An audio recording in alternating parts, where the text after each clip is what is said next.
96회고요. 1번 문제부터 볼게요.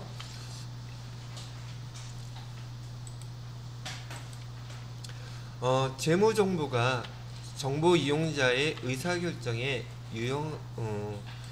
유용하기 위해서는 신뢰할 수 있는 정보여야 한다 그랬는데, 이건 여기 우리 회계정보의 질적 특성을 좀 내는 문제죠. 회계정보의 질적 특성 하게 되면 재무회계에서는 뭐가 제일 중요하다 그랬어요? 자, 우선 정리 한번 해드릴게요. 재무회계에서는 신뢰성이 가장 중요하다 그랬었죠. 거기에 반해서 관리회계는요, 관리회계는 목적 적합성이 질적 특성, 질적 특성이라는 뜻 자체가 유용성을 얘기하는데, 얘가 근본적으로 중요한 그 질적 특성이라고 말씀해 드렸고요. 재무회계에서는 신뢰성, 그 다음에 관리회계에서는 목적 적합성, 이거 꼭 기억해 주세요. 여기 또 항목이죠. 그 다음에 보강적인 특성들이 있었어요. 신뢰성이 있기 위해서는 우리는 기본적으로 기업회계 기준에서 표현의 충실성, 이 표현의 충실성은 뭐에 따라서 하라는 얘기예요? 기업회계 기준의 표현에 따라서 충실하게 표현해달라는 얘기고요. 두 번째로는 검증 가능성이 있어야 된다 그랬어요. 검증 가능성. 그 다음에 세 번째로는 중립성. 요거에 대한 내용을 갖다 시험 문제로 내면 이게 이제 세무 이급 문제가 된다 했었죠. 그 다음에 목적 적합성, 즉 관리회계에서는 목적 적합성에 대한 보강적인 특성은 우선 예측 가치가 있어야 된다고 얘기 드렸고요. 두 번째로는요, 피드백 가치가 있어야 된다고 했었고, 세 번째로는 적시성. 지금 여기에서 해당되는 문제를 물어본 문제죠. 이거는 그죠? 재무회계, 관리회계의 질적 특성에 대한 거 문제를 낸 거예요. 여기 해당되지 않는 거 이거밖에 없죠. 그 답이 2번이 되는 것이고요. 자, 그 다음에 2번 문제 볼까요? 단기말 결산을 위한 장부 마감 전에 다음과 같은 오류사항이 발견됐대요. 오류 정리할 때 단기 순이익에 영향 미치는 거 물어보고 있죠. 그러면 규정을 보니까 1번 전기, 주식, 할인 발행 차금 미상가, 이거는 지금 어디에 해당되는 거예요? 자본 계정에 해당되니까 단기 순이익에 영향을 주지 않겠죠. 두 번째 매도 가능 증권 평가 손실, 얘도 마찬가지로 자본 계정이죠. 그죠? 그 다음에 세 번째 단기 매매 증권 평가, 얘는 어디에 해당되죠? 단기 손익에 해당되니까 얘가 답이 있네요. 그죠? 4번에는 단기에 기타 대손상각비를 대손상각비로 계산했다면 얘는 어차피 비용 계정이죠. 그러니까 비용이 잘못 계산되긴 했지만 단기 순이익에 미치는 영향은 없죠. 왜? 똑같은 비용 계정이었으니까. 그래서 답은 3번이 되겠습니다. 이것도 자본 계정만 알고 계시면 이 문제도 금방 맞추실 수 있는 문제였었다는 얘기예요. 자, 그 다음에 3번 문제 볼까요? 3번 문제는 다음 중 일반 기업회계 기준에 따른 재고자산에 대한 문제네요. 설명으로 옳지 않은 걸 찾으래요. 재고자산은 판매에서 수익을 인식한 기간에 매출을 원가로 인식한다. 그럼 수익 비용 대응의 원칙이죠. 판매했을 때 그때 매출 원가로 인식하는 건 당연한 거고요. 네, 맞고요. 2번 재고자산의 시가가 장부 금액 이하로 하락하여 발생한 평가 손실은 재고자산의 장부 금액에서 직접 차감한다. 이건 무슨 말이냐면요, 여러분한테 지난번에 설명해 드릴 때 두 가지를 설명해 드렸어요. 재고자산에서는 수량의 차이가 나는 경우가 있다 그랬었죠. 수량 차이가 났을 때 회계 처리와, 그 다음에 지금 여기처럼 요 단가 차이, 그래서 수량 차이가 났을 때는 회계 처리 어떻게 하라고 얘기해 드렸었냐면, 재고자산 감모라는 용어 썼었죠. 그래서 차변에 재고자산 감모 손실이라고 써주고요. 그 다음에 대변에다가는 뭐라고 써요? 얘가 바로 직접법으로 수량이 지금 차이가 났기 때문에 재고자산, 즉 상품이면 상품, 제품이면 제품, 직접 떨어졌었죠. 그래서 재고 자산이라고 써놓고 여기에 상품이든지 또는 제품이든지 해당되는 차이 나는 것을 이렇게 써주라고 얘기해 드렸단 말이죠. 이렇게 직접 해주는 걸 이게 회계 처리할 때 직접법이라고 불러요. 직접 차감하는 거예요. 그런데 단가 차이는 어떻게 했었어요? 단가 차이는 차변에 재고 자산, 여기는 평가 손실이라고 했었죠. 평가 손실이라고 이렇게 써줬었고, 대변에다가는요 재고 자산 평가 충당금이라는 걸 썼었죠. 이렇게 얘는 그러면 간접법이죠. 그죠? 요 두 가지 개정 처리하는 걸 갖다가 여러분이 아셨다면 요 말 하는 것도 이해하는데 금방 어렵지 않겠죠. 여기는 지금 시가가 장부금액 이하로 하락했다니까 여기 단가의 차이에 대해서 이렇게 문제에서처럼 지금 금액이 장부가액보다 시가가 더 낮다면 우리 여기서 저가법이라는 용어도 사용했었죠. 여기에 해당되는 거예요. 그래서 재고자산의 시가가 장부금액 이하로 하락해서 발생한 평가손실은 재고자산의 장부금액에서 직접 차감한다 그랬어요? 간접 차감했어요? 간접이죠? 바로 요게 좀 잘못된 거예요. 직접 차감법은 수량의 차이일 때가 직접 차감법이에요. 그럼 요거 분계는 요게 또 말로 문제를 이렇게 물어보니까 되게 복잡하게 보이죠? 그죠? 근데 기본적인 거요. 이런 내용들만 알고 계셨다면 문제 차근차근 읽어보고 문제가 이런 형식으로도 나오는 거구나 라고 알 수 있을 것이란 얘기죠. 자, 그때 또 뭐라고 얘기했었냐면 여기 금액에서요 재고자산의 이 수량 차이는 정상간모하고 비정상간모 두 가지로 있다고 했었죠. 정상간모는 판매된 것으로 봐서 매출원가에다 포함시키고, 비정상간모라고 한다면 영업의 비용으로 처리해 주세요 그랬던 거 기억나세요? 그게 3번에 나와 있는 설명이에요. 3번에 보시게 되면 재고자산의 장부상 수량과 실제 수량과의 차이에서 발생한 간모손실의 경우 정상적으로 발생한 간모손실은 매출원가에 가산한다. 맞는 말이죠? 4번은요. 비정상적으로 발생한 것은 영업의 비용으로 한다. 맞는 말이죠? 이렇게 3번 문제 갖고서 여러가지 항목들을 갖다가 제대로 정리만 해놓으면 복습 효과도 상당히 크겠죠. 그렇게 복습을 해주시면 되겠습니다. 자, 그 다음에 4번 문제 볼게요. 4번 문제는 유형자산 취득할 때 부대비용이죠. 유형자산은 취득과정, 그 다음에 사용과정, 처분과정 세 가지로 나누어서 설명해 드렸었는데, 여기서 취득원가, 즉 부대비용이 포함되는 것은 설치장소 준비를 위한 지출, 아직 설치가 다 안 됐다는 뜻이죠. 즉 취득과정이라는 뜻이고요. 종합부동산세라고 하는 것은 이 부동산세 세금은요 사용과정에서 나오는 거예요. 사용했기 때문에 1년이 지났을 때, 2년이 지났을 때 세금이 부과되는 것, 즉 얘는 사용과정에서 나타난다는 얘기죠. 옆에 보니까 재산세도 사용과정에서 재산세를 내는 거예요.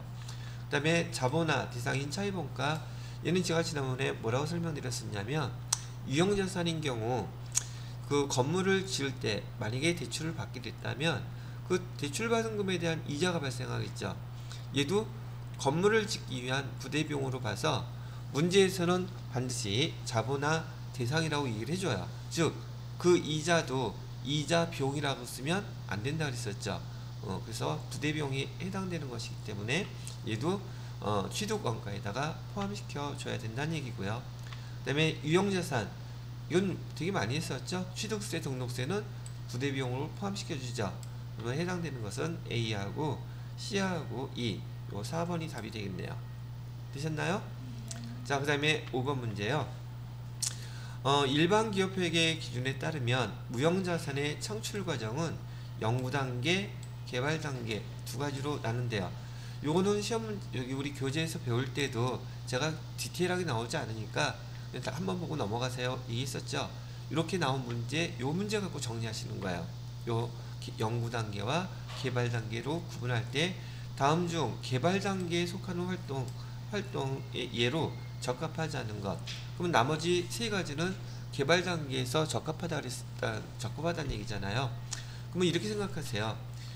개발 단계는 제가 지난번에 게임 우리 만든 거 설명해 드리면서 프로토타입이라고 해서 실제로 이제 다 여기 뭐죠?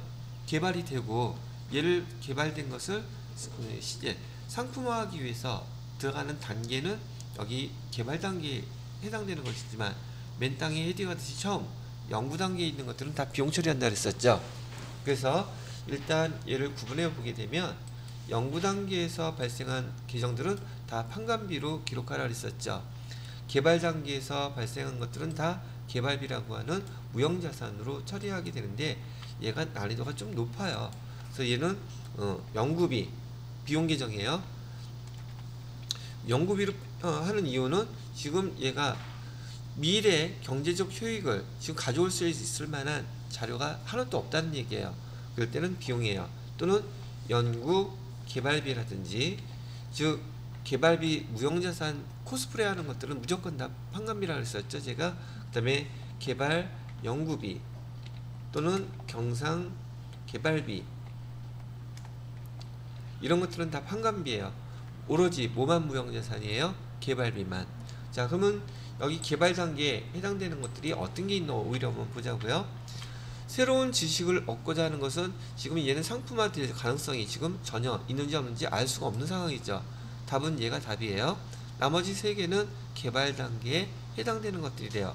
생산 전 또는 사용 전 시작품, 이거 시제품이라고 그러거든요. 시제품의 모형을 설계, 제작, 시험하는 활동. 얘는 벌써 이제 다 나왔어. 그래서 만들어가지고 팔면 돈 되겠죠. 그래서 이런 것들은 개발 단계에 해당되는 용어들이다 이렇게 보시면 되겠고요. 세 번째는 새로운 기술과 관련된 공구, 금형, 주형, 설계를 한다는 것은 얘는 갖다 붓기만 하면 전 물건이 제품이 나올 수 있다는 얘기죠. 그 다음에 네 번째 상업적 생산 목적이 아닌 소규모 시험 공장 이것도 만들면 되겠죠. 만들어갖고 아직 지금 뭐 완성품이 나오지는 않았지만 이런 공장을 만들어서 이런 거 가동하는 활동들은 여기 개발 단계로 인정해 주겠다는 얘기예요. 그래서 여러분들은 별도로 그 내용들 다 하나하나 익히려고 하면 아주 머리 아파요. 이런 문제 가지고 이런 활동들은 어디에 해당되는 거다? 개발 활동에 해당되는 거다. 여기서 발생하는 금액들은 다 뭘로 처리한다? 개발비로 무형자산으로 처리한다. 그렇게 구분을 해 놓으시면 되겠습니다. 자, 그 다음에 6번 문제 볼게요.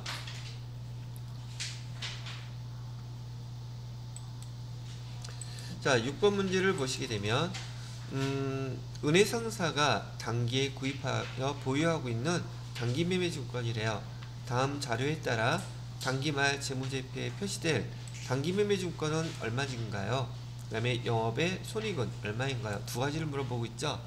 요즘 트렌드를 보니까 문제가 이렇게 결합돼서 나타나는 형식들이 많고요. 지금 하나만 물어보지 않는다는 얘기예요. 자, 그러면 여기 4월 1일날 거래부터 볼게요. 4월 1일 장현테크가 이건 타회사 주식이죠. 단기 매매 증권은 주식 200주 주당 만원에 취득했다면 단기 매매 증권은 지금 얼마짜리라는 뜻? 200만원짜리라는 뜻이 되겠죠. 자, 그런 다음에 8월 31일 중간 배당금 주당 1000원을 수령했다면 200주니까 배당금 수익이라고 쓰면 되겠죠. 배당금 수익은 얼마가 생겼겠어요? 20만원 생겼겠죠. 자, 그런 다음에 12월 31일 날이 됐어요. 시가는 한 주당 12,000원이래요. 그러면 200주 곱하기 12,000원 하면 단기 매매 주권의 값은 얼마가 돼요? 240만원 되죠. 그럼 우리 회계 처리할 때 40만원 단기 매매 주권 40 평가이익 40 이렇게 쓰겠죠. 그러면 단기 매매 주권은 결과론적으로 얼마짜리가 되는 거예요? 240만원짜리가 될 것이고 평가이익은 얼마가 생겼어요? 40만원이 이렇게 생겼죠. 그러면 단기 매매 주권 지금 12월 31일 현재 얼마예요? 물어보면 240만원이죠. 그 다음에 여기 수익 영업의 손익은 얼마가 돼요? 요거하고 중간 배당금 여기 40만원 이 두 개가 되겠죠. 계정 써줘요? 에이, 또 이런 걸 써달라고 여기다 이렇게 써드릴게요. 원하시면은요 써드려야죠. 20만원은 배당금 수익이라는 수익 계정이죠. 배당금 수익이란 계정으로 써주시면 되고요. 예, 40만 원이요. 단기 매매 증권 평가죠. 평가 이익에서 이 두 가지 계정은 영업 외 수익 계정으로 포함되는 금액이 되겠습니다. 되셨나요? 자, 그 다음에 7번 문제를 보시게 되면 다음 가로 안에 들어갈 용어와 해당 계정이 올바르게 짝지어졌냐고 물어봤죠. 자본 항목에서라고 그렇게 치고요. 뭐뭇이란 자본거래에 해당되지만 자본금이나 자본잉여금으로 분류할 수 없다 그러니까 우선 짝지어증부터 한번 볼까요? 자본조정계정에 매도가능증권 평가손실 있나요? 얘는 지금 우리 벌써 암기하는 상태로 얘는 기타 포괄손익 누계액이 있는 거죠. 그럼 얘는 짝이 지금 잘못 지어져 있죠. 그럼 얘는 틀렸고요. 자본조정 계정 안에 자기주식 처분 손실이 있나요? 그럼 얘는 맞네요. 짝 지어진 게. 그죠? 그 다음에 세 번째 거 기타 포괄손익 누계액에 감자차손 있나요? 얘 어디 있어요? 얘는 자본조정이 있는 항목이죠. 얘 틀렸죠. 짝이 틀렸어요. 기타 포괄손익 누계액에 자기주식 처분 손실 있나요? 얘도 틀렸죠. 그럼 얘는 자본계정만 외우고 있으면 되게 어려워 보이는 문제인데도 되게 쉽게 풀 수 있죠. 그래요? 안 그래요? 그러면 요 계정 또 외웠는지 한번 물어봐야 되겠죠. 써드려요. 다시 정리해서. 지금 고개들 숙이고 있는 분들은 다 못 외웠어요 이거? 외웠어요? 못 외웠어요? 솔직히 털어놔. 못 외우신 분 손들어요. 못 외우신 분. 아니 도대체 지우씨는 다 외웠음? 소연씨 다 외웠어요? 써보라고 시켜도 돼? 나 진짜 물어봐. 그 다음 거 나가볼게요. 자, 여기 지우고요. 8번 문제 볼까요? 8번 문제는 재화의 판매로 인한 수익 인식 요건이 아닌 것은 그랬었는데 이것도 이 문제 별표해 놓으시고요. 요거 한번 읽어 두시고 난 다음에 아 이렇게 구분하는 거구나 그 정도만 있으시면 돼요. 1번은요. 재화의 소유에 따른 유의적인 유형과 보상이 구매자에게 이전된다. 말이 어려운 것 같지만 여러분들이 만약에 물건을 샀어요. 그러면 만약에 갖고 가다가 떨어져서 깨트렸어. 그거 누구 잘못이에요? 그거 갖고 가서 이거 내가 들고 가다가 깨트렸는데 이거 다시 바꿔주세요. 바꿔줘요? 아니죠? 즉 판매라는 뜻은 이렇게 그 위험과 보상이 구매자, 사는 사람한테 완전히 이전되는 그 상황을 갖다가 우리는 여기서 재화의 판매로 볼 수 있고 수익으로 인식한다는 얘기죠. 이해되셨나요? 자, 2번 문제, 2번 보기. 판매자는 판매한 재화에 대해서 소유권이 통상적으로 행사할 수가 있어요? 없어요? 당연히 없죠. 그죠? 팔았으면 그만이지. 거기 팔고 나서 또 거기에 대한 소유권을 갖다 행사할 수 있는 경우 이거는 판매했다고 볼 수가 없는 것이죠. 그죠? 그래서 여기는 있다가 아니라 없다고 해야지 이 말이 맞는 거랍니다. 그 다음에 여기는 재화의 판매라고 얘기했으니까 판매를 했으면 수익이 신뢰성 있게 측정돼서 들어올 수 있어야 되겠죠. 그 다음에 경제적 효익의 유익 가능성이 매우 높다. 이거 자산의 정의죠. 이해되셨어요? 수익을 인식할 때는 바로 이렇게 신뢰성 있게 기록할 수 있는 금액이어야 하고요. 그게 또 팔았을 때 그 금액이 유입될 가능성이 매우 높아야 될 때 이렇게 재화의 수익 판매로 수익을 인식할 수 있습니다 하는 얘기를 합니다. 자, 회계 1급에서는요 이 8번 문제까지가 재무회계 문제예요. 9번부터 12번까지 문제는 원가계산 문제인데 우리 지난 3일 동안 열심히 원가계산 문제 풀어봤었죠. 문제 한번 나온 거 보도록 할게요. 첫 번째, 그 원가관리 회계에 관한 설명 중 거리가 먼 거 찾으래요. 제품의 원가계산은 원가정보 제공하죠. 그 다음에 원가계산 정보를 제공하면서 매출원가에 들어갈 것이고 손익계산서 작성될 것이고 경영진들은 그 손익계산서를 가지고 의사결정을 할 것이고 일단 1번은 맞는 말이죠. 두 번째, 경영계획 수립과 통제를 위한 원가 정보 제공하죠. 세 번째, 예산과 실제 간의 차이 분석을 위한 원가 정보도 제공하죠. 자, 3번은 잘 모르겠는데요. 냅둬요. 4번, 외부 이해 관계자들한테 주는 거예요. 내부 이해. 이거 금방 틀렸잖아요. 답은 4번이라는 거 금방 알겠죠. 이 문제 틀리겠어요? 이거 안 틀리겠죠? 근데 3번 보기 같은 건 조금 여러분이 원가를 깊이 배운 게 아니라서 차이 분석이라는 게 있거든요. 하여튼 여러분이 문제를 푸는데 답을 고르는 데는 크게 지장이 없다는 얘기를 해드리고 싶은 거죠. 자, 됐고요. 10번 문제.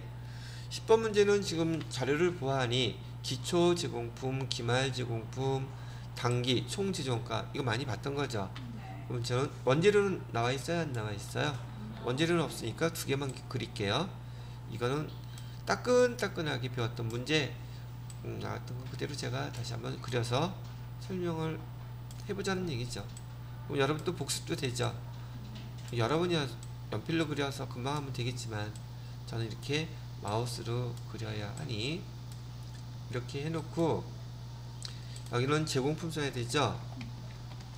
여기는 제품 쓰면 되겠고요. 주어진 자료 기초 제공품 재고액은 여기죠. 여기다가 10만원 쓰면 되겠고, 그 다음에 기말 제공품 재고액이요. 기말 제공품 재고액은 여기다가 13만원 쓰면 되겠고, 기말 제품 재고액 기말 제품 재고액은 여기다가 28만원 이렇게 쓰면 되죠. 그 다음에 단기 총지정가 이제 너무 쉽죠. 여기 있는 거 얼마래요? 35만원. 그 다음에 기초 제품 재고액 얼마? 여기에 30만원. 문제는 뭐 물어봤어요? 매출원가. 매출원가는 어디 거예요? 여기 거죠. 그러면 여기 다 주어졌으니 45만원에서 13만원 빼면 얼마 나와요? 32만원. 이 32만원의 이름이 뭐예요? 요거 이름 단기 제품 제조 원가. 용어를 정확히 아셔야 되죠. 단기 제품 제조 원가. 이 단기 제품 제조 원가는 요거는 어디로 반영돼요? 손익계산서에 여기 제품 계정에 그대로 똑같은 금액이 반영이 돼야 된다 그랬었죠. 그래서 여기가 똑같이 32만원. 그러면 여기는 얼마가 돼요? 34만원. 이 34만원의 이름이 뭐예요? 정확히 여기 제품 계정이니까 제품 매출원가가 되겠죠.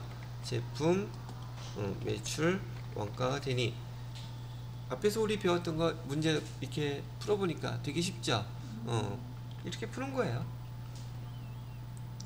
그 다음에 11번 문제. 제가 이거 부문별 원가 계산에서 문제가 말로 나오면 되게 퀴즈를 불러야 된다 그랬었죠. 자, 이거 한번 읽어볼게요. 다음 중 보조 부문의 원가를 배부하는 방법과 관련된 내용 틀린 거 찾으래요. 직접 배부법은 보조 부문 상호 간의 관계를 무시하므로 계산이 가장 간단한 방법이다. 맞는 말이죠. 단계 배부법은 상호 배부법은 보조 부분 상호 간의 용역 제공 관계 고려하자. 맞는 말이고요. 원가 계산의 정확성은 상호 배부법, 단계 배부법, 직접 배부법. 맞죠? 그럼 무조건 답은 4번이겠네요. 단일 배부율법은 보조 부분의 원가를 변동원가와 고정원가로 구분한다 그랬었죠. 구분하여 각각 다른 아니면 같은. 이거 한 글자만 바꿔놨네. 그죠? 같은 거죠? 다른은 뭐예요? 이중 배부율법이었죠. 그래서 지난번에 제가 설명해 드리면서 용어만 구분할 줄 알아도 문제 맞출 수 있는 거 많습니다 했던 거 기억나시죠?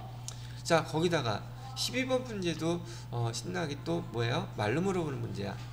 우리는 종합원가 계산 열심히 아까까지 배웠는데 12번 문제는 종합원가 계산의 특징, 옳지 않은 거 찾으래요. 종합원가 계산은 다양한 종류예요? 동종이에요? 동종이라 그랬었죠. 여러 종류로 할 수 있어요? 없어요? 연속 대량 생산되는 것이 특징인지라 다양한 종류라는 것은 개별원가 계산의 방법이었었죠. 특징만 알면 얘는 1번이 답이라는 거 금방 나오시겠습니까? 그 다음에 2번 일반적으로 직접원가와 간접원가로 나누어 계산하지 않죠. 직접원가하고 간접원가로 나누는 거 뭐라 그랬어요? 직접원가하고 간접원가로 나누어서 계산하는 방법은 개별원가 계산 방법이라 그랬었죠. 기억나요? 자, 그 다음에 3번 기말 시점에는 공정별로 원가 계산에 대한 특징 맞는 거죠? 그 다음에 개별원가 계산에 비해 상대적으로 적은 비용. 개별원가 계산은 하나하나 정확히 계산하지만 얘는 평균의 개념이죠. 종합원가 계산은 평균 개념으로 원가 계산을 내는 것이기 때문에 계산하는 방법이 개별원가 계산보다는 손쉽다. 그래서 비용이 적게 발생한다. 원가 정확성은 좀 떨어지겠죠? 뭐보다는? 개별원가 계산보다는. 자, 여기 12번까지 이렇게 해서 이론 문제 설명을 해드렸답니다. 자, 그러니까 뭐 원가 계산 문제 4문제 나왔는데 여러분이 이 정도면 한번 해볼 만하죠? 자, 그 다음에 13번 문제부터는 부가가치세 문제가 3문제가 나와 있어요. 여러분들께 기출문제로 FAT 1급이 됐던, 그 다음에 전산회계 1급이 됐던 부가가치세 정리하시면 돼요. 자, 부가가치세법상 재화의 공급 시기로, 재화는 기본적으로 공급 시기가 언제라 그랬어요? 인도했을 때. 움직일 수 있는 것은 동산인 경우에는 움직일 수 있는 재산인 경우에는 인도했을 때가 공급 시기고요. 만약에 부동산인 경우는요, 부동산인 경우에는 이용 가능할 때, 이때가 공급 시기라고 그랬었죠. 자, 근데 그 거래 형태별로 내용들이 좀 달랐었어요. 공급 시기가 현금, 외상은 재화 인도 또는 이용 가능하게 되는데, 얘는 무조건 맞죠. 두 번째, 무인 판매기는요, 현금 빼낼 때, 인출할 때. 세 번째, 반환 조건부 판매 동의. 이 조건이 완성되어야 된다 그랬었죠. 근데 여기 보시게 되면 4번에 장기 할부 판매 완성도 기준 지급, 중간 지급 조건부 재화의 경우 대가의 전부를 실제 받을 때요. 대가의 일부를, 대가를 받기로 약정했던 그 금액이라 그랬었죠. 그러니까 비슷하게 써놓고 안에 글자만 좀 바꿔놨죠. 이거는 용어 때문이라도 제가 좀 자세히 설명해 드렸던 내용인지라 얘가 답인 거 금방 찾을 수 있었겠죠. 자, 그 다음에 14번 문제요. 면세에 해당되는 거 어떤 거예요? 토지, 또 여기 수돗물. 그러면 면세에 해당되는지 안 되는지는 이 두 개가 헷갈리죠. 여러분 복권 당첨됐어요. 복권 살 때 부가가치세가 있어요, 없어요? 이건 저도 오늘 처음 봤어. 문제에서. 그렇지만 신문 광고는 여기 광고비, 얘는 그냥 광고하는 거기 때문에 광고비에 대해서는 여기 부가가치세 10% 다 부과합니다. 답은 몇 번? 3번. 그 다음에 마지막 15번 문제요. 15번 문제는 다음 중 부가가치세법상 세금계산서 제도라고 물어보고 있네요. 자, 요것도 자주 나오는 문장들이기 때문에 자주 나오는 문장들은 기출문제에서 여러분 볼 때마다 하나 보시고 처음 보는 것 같은 것들은 한번 그냥 그대로 기억해 놓으시면 돼요. 공급 시기가 도래하기 전에 세금계산서를 먼저 발급했어요. 근데 세금계산서 발급하고 나서 일주일 이내 그 대가 금액이 결제를 하잖아요. 그럼 그 일주일 전에 세금계산서 발급한 거 인정해줘요. 자, 그 다음에 두 번째, 세금계산서의 필요적 기재사항 일부가 기재되지 않은 경우에 효력 인정되어야 한대요. 그래서 얘는 불공사항이었었죠. 그죠? 답은 몇 번이 답이에요? 2번이 답이네. 이것도 어려운 내용 아니잖아요. 3번에 월합계 세금계산서 등의 경우에는 재화 용역 공급일이 속하는 다음 달 10일까지 발급 가능하죠. 월합계 세금계산서. 그 다음에 법인사업자는 전자세금계산서 의무 발급 대상자이다. 개인사업자는 어떤 경우였었죠? 개인사업자는 직전연도 공급가액이 과세, 면세 합쳐서 3억 원 넘어갈 때 얼마? 그럼 여기도 법인 사업자는 무조건이고요. 개인 사업자인 경우에는 직전 연도 공급가액이에요. 공급가액인데 이 공급가액이 재작년에 세법이 개정돼서 예전에는 과세만이었었는데 과세하고 지금은 면세까지 다 포함해서 금액이 얼마? 3억 원 이상인 경우에는 전자세금계산서 발급 의무 대상자라고 돼 있는 거예요. 되셨습니까? 오케이. 자, 여기까지 해서 96회에 대한 그 전산회계 1급 이론 문제 한번 쭉 제가 다 풀어봐 드렸네요. 되셨나요?